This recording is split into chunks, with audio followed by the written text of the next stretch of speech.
Good morning, students. I hope so. Everyone is good and everyone is fit and fine.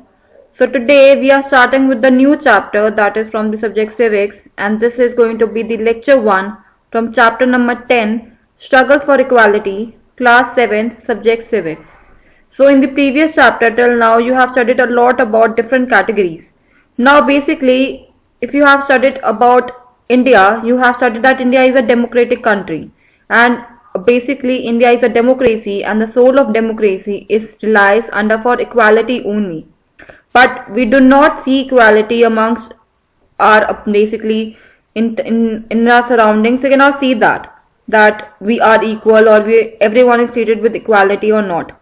So we do not see equality at any place except on the polling day, on which every adult citizen of India enjoys the equal right to vote.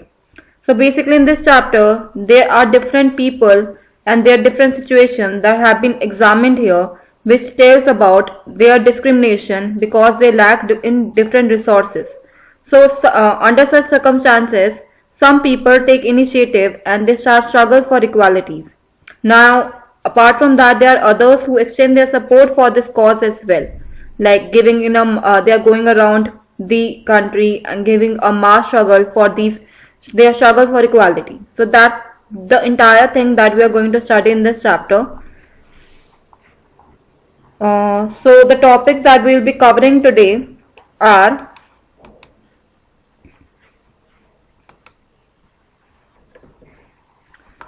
the topics to be covered for this particular chapter and for this particular lecture will be, first of all, I'm going to give you a quick introduction about this particular chapter. So what this chapter is all about. Then we are going to talk about the basic struggles for equality which are there. Then the main particular organization who are fighting for the rights of this displaced forest dwellers of Satpur forest in Madhya Pradesh, that is Tava Matsya Sangh, TMS. We are going to talk about that. And then the Indian Constitution as a living document, basically trying to expand the idea of democracy. How? Through the Constitution they are basically recognizing that equality for all person is there or not. So for that we are going to study that, and the homework that will be assigning you for this particular lecture that you have to do. So these are the topics that we will be covering today. This is a very small chapter, so we are going to finish the entire chapter in one go only. So everyone, please be ready with your books, with your notebooks and one pen in your hand to basically write down all the notes. I'm starting with the lecture now. So first of all, I'm just giving you a quick introduction about this particular chapter. Like as we have already read in this particular book about the Indian Constitution, like few days back only our Republic Day was celebrated, and Republic Day is celebrated because our Indian Constitution have been written on that particular day. So basically the Indian Constitution have recognized all Indians are as equal before the law and states that no person can be discriminated against because of their religion, their sex, their caste or whatever they are, rich or poor. So basically from our Indian Constitution only, in our democracy, it has been written that each individual who are living in this particular country is equal, and equality comes before the law, and that states that no person out there could be discriminated. Means that you are favoring one particular community over the other or one person over the other on the basis of their religion, on the basis of male or female, on the basis of the caste system which is there currently, on the basis of if they are rich or poor. You cannot discriminate them in any way.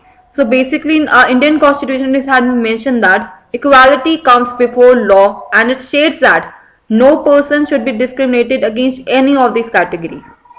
So all adults in India has the equal right to vote during elections, and this power over the ballot box have been used by people to elect or replace their representatives.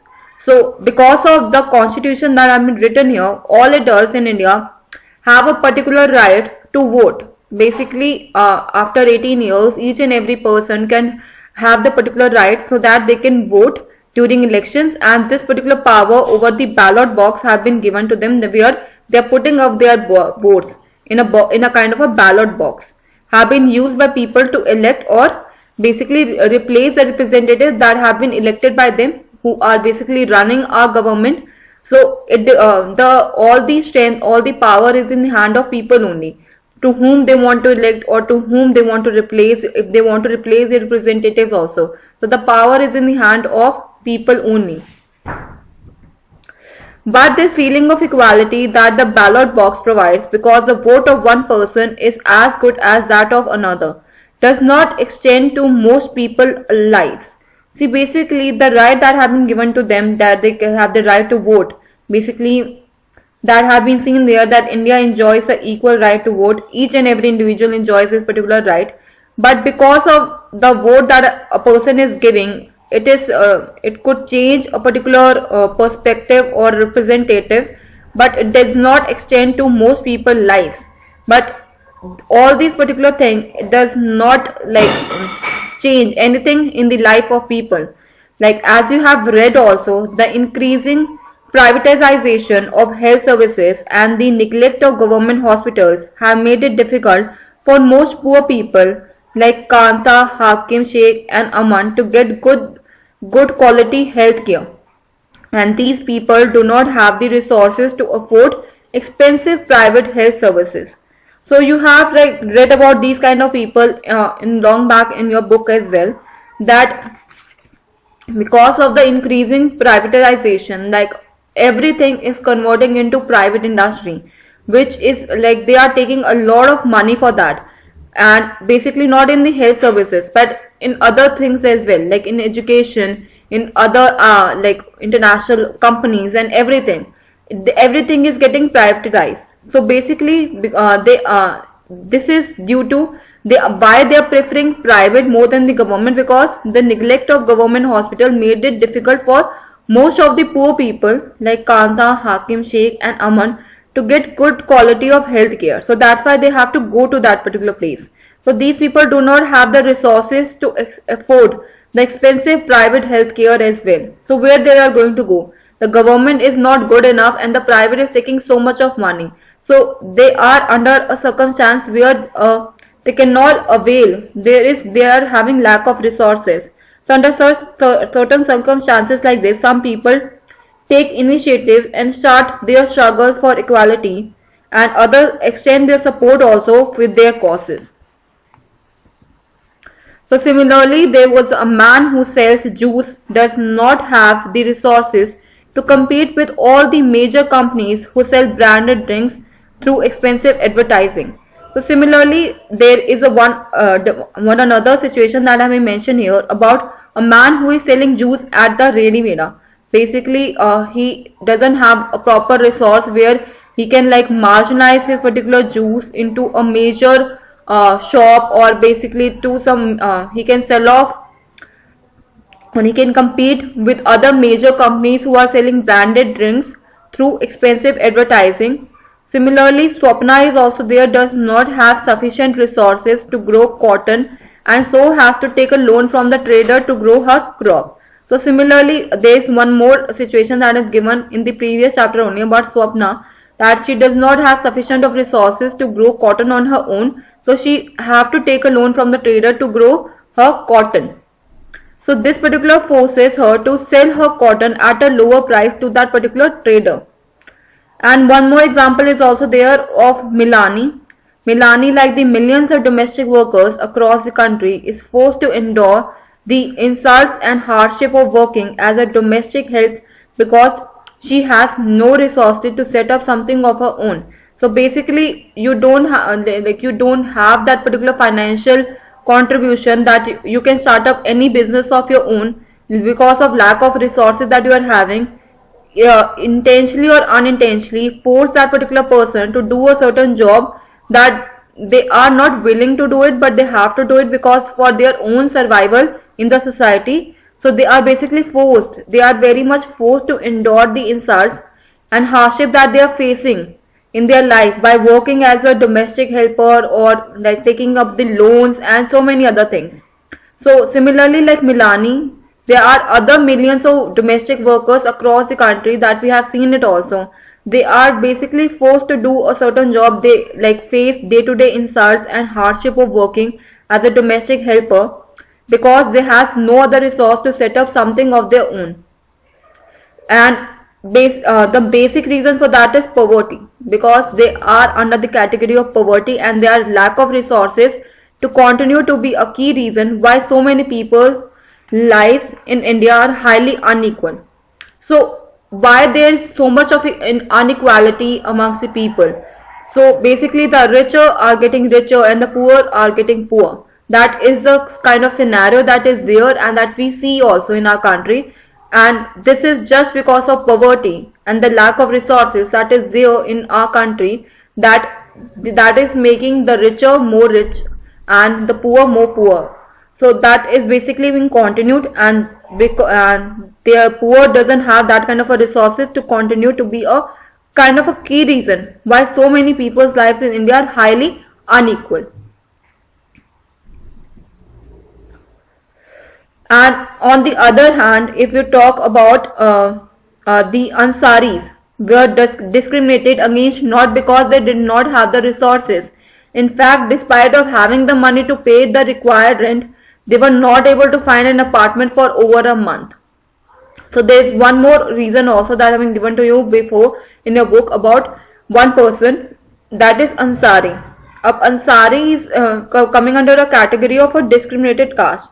Basically, he does have resources, as his situation is completely different against of all these categories. Like he does have resources, he does have money, but against, not because they did not have the resources. In fact, despite of having the money to pay, having the amount to pay, he was having the resources to pay the required rent where he can actually stay. But despite of all the resources, the money that he was having, he was not able to find an apartment for over a month. So people were reluctant to lease them an apartment because of their religion.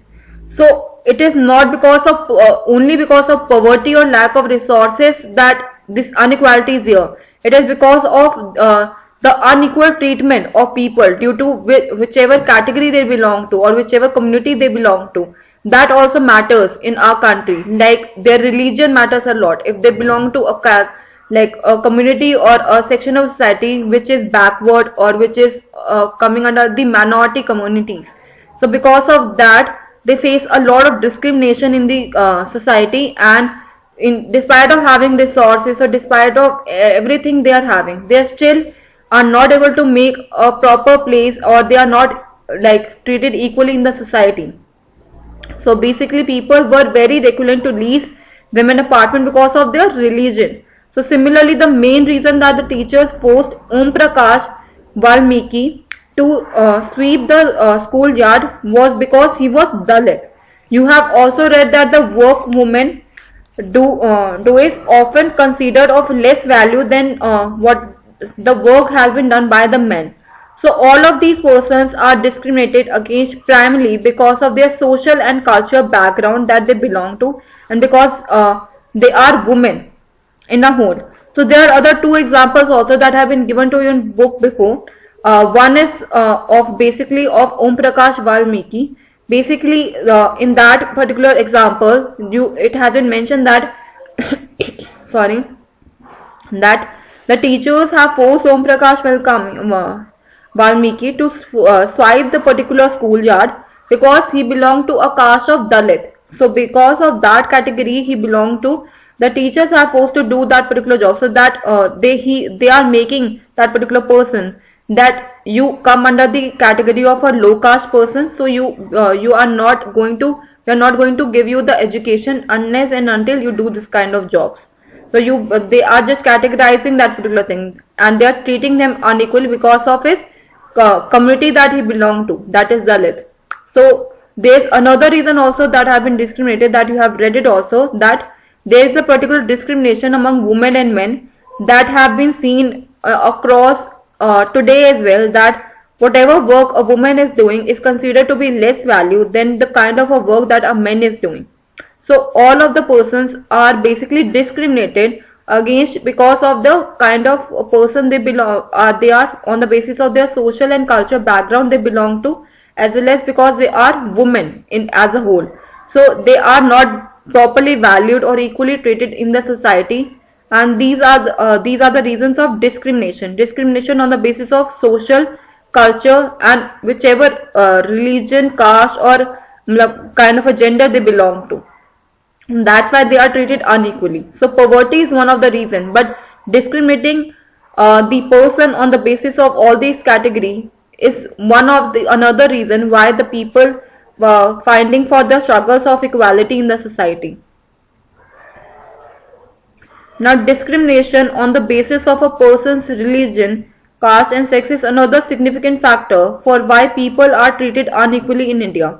So, we have just talked about poverty, that poverty is one of the major reasons why there is an unequal treatment in the society. But discrimination is also one of the major reasons on the basis of a person's or like religion, also the caste they belong to, the gender that they belong to is another significant factor for why the people are treated unequally in India. And often poverty and lack of dignity and respect for certain communities and groups come together in such powerful ways that it is difficult to identify where one aspect of inequality ends and another begins. So basically, because of all these things, the discrimination that they face because of poverty or lack of dignity or respect that they did not get from the society. So because of all these reasons, there are certain communities, they like all these backward communities or the minority communities, they come together as a whole, and they basically start their own initiatives to end this inequality, and they start certain movements so that this inequality should not be there. So they all come together in such a powerful way that it is very difficult to identify where the aspect of inequality is ending and the others are beginning. So in this particular chapter, we are going to read about the Dalits. What are the Dalits? Adivasis, Muslim girls drop out of schools in large numbers and their struggle of equality as a whole. So this is a combined overcome of poverty, social discrimination, and the lack of good quality school facilities for these particular communities. So in this chapter, we are going to study about all these their struggles that they face in the society because of discrimination, because of the caste they belong to, because of the religion they belong to, specifically the Dalit community, the Adivasis, the Muslim girls, that they face all the problems to their day-to-day life, and what are the struggles that they have done, what are the steps that they have taken, and what are the movements that they have started off to basically compete for their equality in the society. This is all, everything is combined outcome of poverty, social discrimination that they face, and the lack of good quality of school facilities for these particular communities that should be given to them as a whole. So now we are going to start with the first topic that is given to you in your book, that is struggle for equality. So what are the struggles that they have faced and what are the steps that they have taken against that? Like in India, there are several struggles in which people have come together to fight for issues that they believe are important. Like the method used for the women's movement to raise issues of equality can be mentioned here, and another example can be given of the Tawa Masya Sangh, in which people came together to fight for an issue. So throughout the world, in every community, village, city and town, you will find that there are some people who are known and respected because of their fight for equality. Like there are certain sections of the society in which are not equally treated, but their struggle for whatever movement that they acquired, and the people who basically know and respected for their fight of this equality matters a lot. Like these people may have stood up against an act of discrimination that they faced and which they witnessed. So basically all these minority communities they belong to, like this Dalit, Adivasis, Muslim communities and all these kind of categories. These people have stood up against all the act of discrimination that they face into their day-to-day life, and they have witnessed this as well. Or they may be well respected because they treat all persons with dignity and are therefore trusted and called upon to resolve issues in the community. And there are other peoples also, those who are respected for treating each and every person equally with dignity and giving them the proper respect that they deserve. Therefore, these kind of people are basically trusted and they are called upon to resolve all the issues that are basically dwelling in the particular community so that they can resolve it. So often some of these persons become more widely recognized because they have the support or represent large number of people who have united to address a particular issue of inequality. So there are certain persons who are basically accepted as a main lead, as a leader who widely recognized by all the communities and all the person who live in that particular area, because they have the support or represent their large number of people as a whole who have united to address a particular issue of inequality. So there are a lot of people who have like taken initiative, or basically they were the mass leader of these particular groups.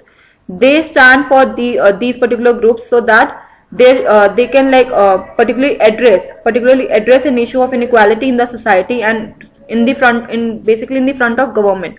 So in India, there are several struggles in which people have come together to fight for issues that they believed are important. Like in India, there are a lot of movement that you can see. Like yesterday only, I have heard about the farmer protest. So basically, there also they gathered all together for one particular issue. So in India, they are fighting for one or the another thing. There are several struggles that they face into their day-to-day life, in which people have to come together to fight for the issues that they believed are important. Like if a particular topic is important, that they feel that it is injustice having happened to them, and they want to fight for against that particular issue that they believe that it is important. So they will all come together in a mass struggle, and basically they will recognize that particular issue in front of government, that they should take certain initiative for that particular issue for them.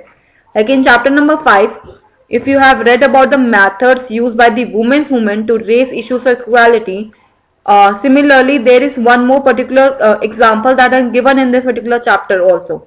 That is about the Tawa Masya Sangh in Madhya Pradesh, is another example of people coming together to fight for a particular issue. So there are many such struggles, such as those among beedi workers, fisher folk, agriculture laborers, slum dwellers, and each group is struggling for justice in its own way. So basically, if we talk about a particular example that is given in this chapter, is about the Tawa Masya Sangh. Now Tawa Masya Sangh, it is there in Madhya Pradesh. It is one of the example of people who are coming together to fight for an issue. And that particular issue is basically that the fighting for the rights of displaced forest dwellers of Satpura forest in Madhya Pradesh. So there are many such struggles, such as those among the beedi workers which are there, fisher folks are there, agriculture laborers are there, slum dwellers are there, and each group is struggling for their own justice in their own ways. So everyone is starting up their struggle for equality in their own ways. They just want justice for themselves, and in number of people have their own categories in which they are asking for justice. So they have they're struggling for justice in their own way. Now the main example that is given in this particular chapter is about the Tawa Masya Sangh. Now what is this Tawa Masya Sangh? Basically it was built in 1958 and was completed in 1978. It is an organization that is fighting for the rights of the displaced forest dwellers of Satpura forest in Madhya Pradesh. When dams are built or forest areas are declared sanctuaries for animals, thousands of people are displaced. Basically, when there was an introduction about the dams and they started off building the forest areas and they declared those particular areas into basic sanctuaries for animals, there were thousands of people who were living there. They were displaced, and whole village are unrooted, and people are forced to go and build new homes. They start new lives elsewhere. So उनको बोला गया था, basically that was the kind of a thing that कि जब बोला गया था कि हम इसको एक फॉरेस्ट एरिया में कन्वर्ट कर देंगे, काइंड ऑफ एन एरिया, या उसको हम वहाँ पे डैम्स बिल्ड करेंगे, तो there were a lot of people who were living in these particular areas. उनको बोल दिया गया था कि now you have to leave that particular place. So the whole village who were living in these kind of areas, they were unrooted, and they were telling to the people, and they were forcing the people, you have to go from this place and you have to build their new homes as somewhere else. So they have to start their new life somewhere else. It doesn't have that kind of amount that they can build one more house in some other places. So obvious reasons are there that financially to build a new home in some other place, it is very difficult. And where you belong to, where you were staying for a long period of time, and one day anyone just tell you that now you have to like leave this particular place and you have to find a new home for yourself, it is very difficult. So most of the people who are living there are poor, like they like live in a jhoppadpatti kind of a place. And if you are telling to these kind of people that you have to like find a new home, how they are going to find it? They will be homeless in some way. So in urban areas too, there are bastis. If you have seen that in our urban areas, where there are small bastis, जिसको हम कहते हैं कि जहाँ पे poor लोग रहते हैं अपनी झोपड़पट्टी बना के, in which these poor people live, are often very unrooted. So they are basically coming from these areas only, जहाँ पे उनको बोल दिया जाता है कि इन विलेजेस को कि आपको यहाँ छोड़ के जाना है, क्योंकि उनको अपने खुद के फॉरेस्ट एरियाज बनाने होते हैं, डैम्स बनाने होते हैं, कुछ भी बनाना होता है. So basically they tell to these kind of people that you have to leave this areas and they have to live in small huts in which these poor people live, and basically they are known as the unrooted one. So some of them are relocated to areas outside the city also. Like some of them are basically relocated to areas outside the city as well. Their work as well as their children's schooling is severely disrupted because of the distance from the outskirts of the city of these locations. So apart from that, many of the peoples are relocated to the areas outside the city. They work under the category for different purpose, and not only them, their children also start working. मतलब उनकी schooling भी disturb होती रहती है because they have to again and again relocate their particular home, and because of this they are not able to like obtain a proper education for themselves. So basically this displacement of people and communities is the problem that has become quite widespread in our country. Like the villagers stood united and they have set up this particular thing for their own.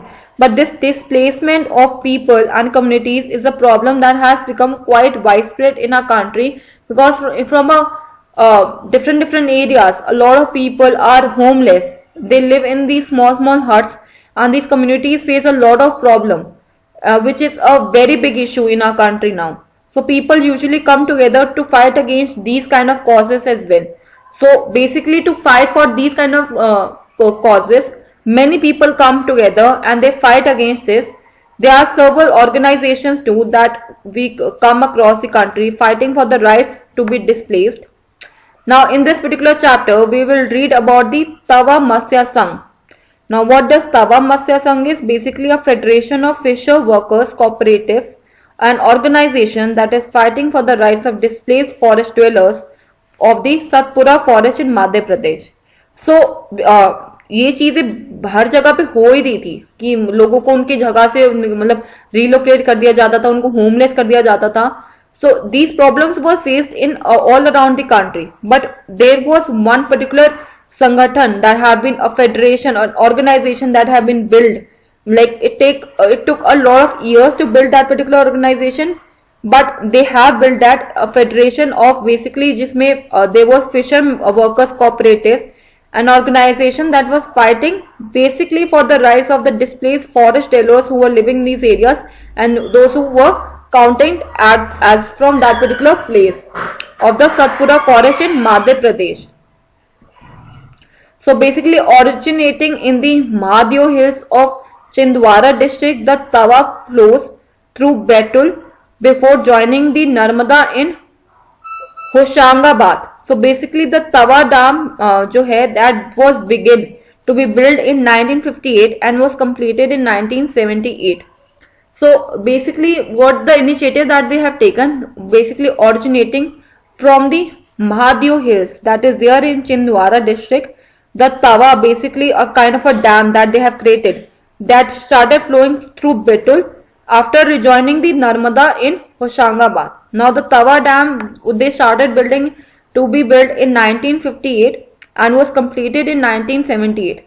So it was submerged large areas of forest and agricultural land there.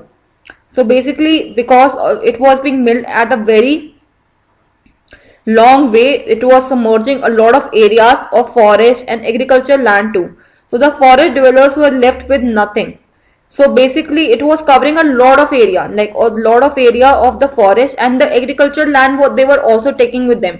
So basically the forest dwellers who were basically staying there and working in the agricultural land, they were left with nothing in that particular place. So some of the displaced people, they settled around the reservoir, and apart from their migrant farms, found a livelihood in fishing, and they earned very little for that. So most of the people who were displaced from their particular areas, from their homes, who were settled there around the reservoir, they were being aparted from that particular area, and these kind of people were going to a certain places where they can like do farming activities for their own survival in the society and for their own survival. So they started founding a livelihood in fishing, and they earn a very little out of that. And in 1994, the government gave the right for fishing in the Tawa reservoir to private contractors.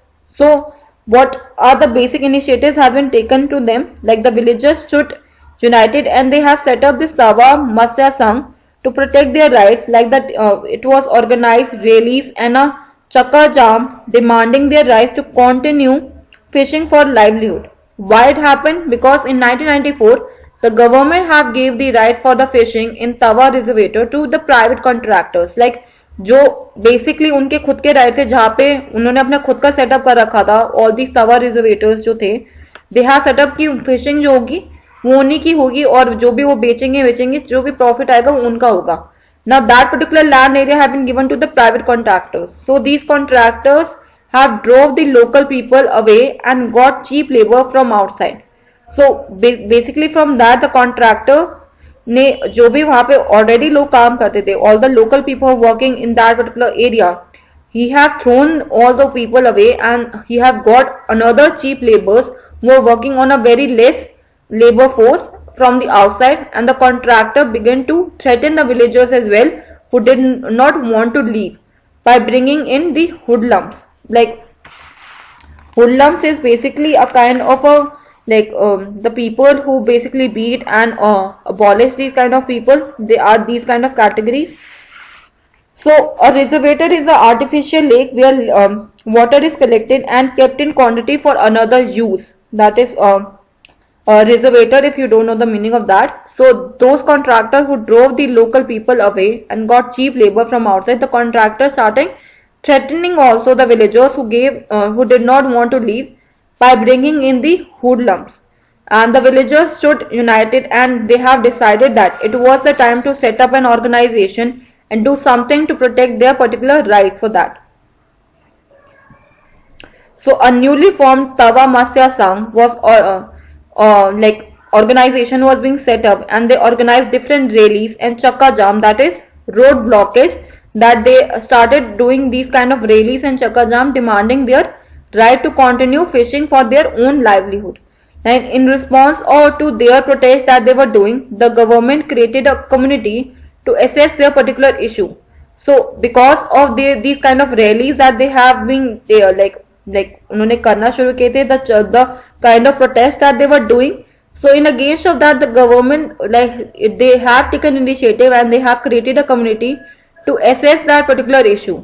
So the committee have recommended that the fishing rights should be granted to the villagers for their livelihood, and in 1996 the Madhya Pradesh government decided to give to the people displaced by the Tawa Dam the fishing rights for the reservoir only. So basically this particular protest and the community have taken like kind of a 2 to 3 years to basically view the particular issue. And in 1996 only, the Madhya Pradesh government, they have decided to give to the people who were displaced from that particular Tawa dam all the particular fishing rights to them as a reservoir. So a 5-year lease agreement was signed 2 months later, and on January 2, 1997, people from 33 villages of Tawa started the new year with their first catch also. So because of this particular law that have been made for them, the lease that they have signed on the agreement, after the 2 months, then when it was being settled and it was announced on January 2, 1997, the people who are living there, specifically the 33 villages of Tawa, they started their new year with the first catch from there also. So later on they set up a cooperative which would buy the catch from the fisher folks at a fair price, and the TMS has also begun giving the fisher workers loans for repair and the burning of new nets as well. So with this, the TMS was taking over the fish workers were able to increase their earnings subsequently. So there are chances that they started working very hard because all the rights have been given to the TMS community only. They were taking all the initiatives over the fisher workers. They were able to make a lot of money out of now. They were increasing their earnings subsequently, and this was because they set up the cooperative which would buy the catch from them at a very fair price. So they don't have to like lower their price, or they have to like ask for any heavy price. They were asking for the fair price, and the cooperatives were buying from them. So the cooperative would then arrange to transport all the fisheries, and they sell this in their own market where they would get a good price out of that. So they have now begun to earn 3 times more than they earned earlier. So the TMS has also begun giving the fish workers loans for repair, and also they have taken initiative on buying of new nets as well. By managing to earn a higher wage and as well as of preserving the fish in the reservoir, the TMS has shown that when people's organization get their rights to livelihood, they can be good managers as well. Now the last topic that is given in this particular chapter is the Indian Constitution as a living document. The foundation of all movements for justice and the inspiration for all the poverty and songs on equality is the recognition that all people are equal. So the foundation of all movements for justice and the inspiration for all the poverty and songs on equality that have been recognized that all people are equal now. So it is being initiated. The Indian Constitution is a living example that have been written. All the things have been written that equality comes before the law and with any status they belong to. So the foundation of all the movement for justice start from the Indian Constitution only. The inspiration comes from the Indian Constitution only, of where they have written all the like songs, poverty or inequality is in recognized by them. So as you know, the Indian Constitution recognizes the equality of all the persons. Movements and struggles for equality in India continuously refer to the Indian Constitution only. Means whenever they are starting with any kind of struggle for their equality or any mass movement, so on what purpose, on what basis they start this particular struggle? On the basis of the Indian Constitution only. They on the basis of the Indian Constitution, they demand for their rights, that they demand for their equality. So basically they refer the Indian Constitution to make their point above equality and justice for all. Like it is being mentioned there in the Constitution, then why they are being treated unequally and injustice is given to them. So the movements and the struggles that is there, that we can also see for equality in India, continuously refer to the Indian Constitution to make their point about equality and justice for all. So the fish workers in the Tawa Matsya Sangh hope that the provisions of the Constitution will become a reality through their participation in this particular movement. So basically the Tawa Matsya Sangh that have been organized, these organizations haven't thought about, they were taking initiative on the basis of Constitution only, that the provisions should be given on the basis of Constitution. It actually become a reality for them through their participation in this movement. By constantly referring to the Constitution, they use it as a living document, and sometimes that has real meaning in our lives as well. Like whatever things have been mentioned in our Indian Constitution, they were referring to that, and they were using that particular Constitution that have been written as a living document, and sometimes they use it for a real meaning that is given into our lives. Like in a democracy, there are always communities and individuals, they are trying to expand the idea of democracy and push for a greater recognition of equality on existing as well as new issues. Like in a democracy, there will be always communities and individuals, they are trying to expand the idea of democracy But the Indian Constitution recognizes the equality of all persons here. Movements and struggles for equality in India refer to the Indian Constitution to make their point about equality and justice for all, and the dignity and self-respect of each person and their community can only be realized if they have adapted the resources to support and nurture their families, and if they are not discriminated against any of these categories. So the issues of equality are central to a democracy. Like in this book, we have tried to highlight issues that pose a challenge to this idea of equality in a democracy. So these, as you have read, include the privatization of health services in a country, the increasing control that business houses exert on the media, the low value given to a woman and their work, and the low earning made by the small farmers who grow cotton. These kind of issues, basically the social and cultural issues that is basically being discriminated amongst the struggle that they face in their day-to-day life. These issues subsequently affect the poor and the marginalized communities more often, and therefore the concerned economic and social equality in the country can be seen. The concerned economic and social equality should be given to them. So this is the core of the struggle for equality in a democracy, and the dignity and self-respect of each person and the community can only be realized if they have adequate resources to support and nurture their families, and if they are not discriminated against any of these categories. And that's it for the particular chapter. Now these are the homework questions that you have to do. The first question is, what does the Indian Constitution recognize and what does it state? Question number 2, why does the feeling of equality that the ballot box provides not extend to the most people's lives? Question number 3, are people discriminated on the basis of religion, caste and gender? Question number 4, how do some people fight for removal of inequality in the society? And question number 5, how was Tawa Masya Sangh formed? These are your homework questions that you have to do. If you find any difficulty in this particular lecture, please let me know in the online class. I'm going to explain you there also about this particular chapter. So that's it for today's lecture. I hope so you have understood each and everything, and if not, please let me know in the online class. Thank you so much for listening to this lecture, and please take care of yourself.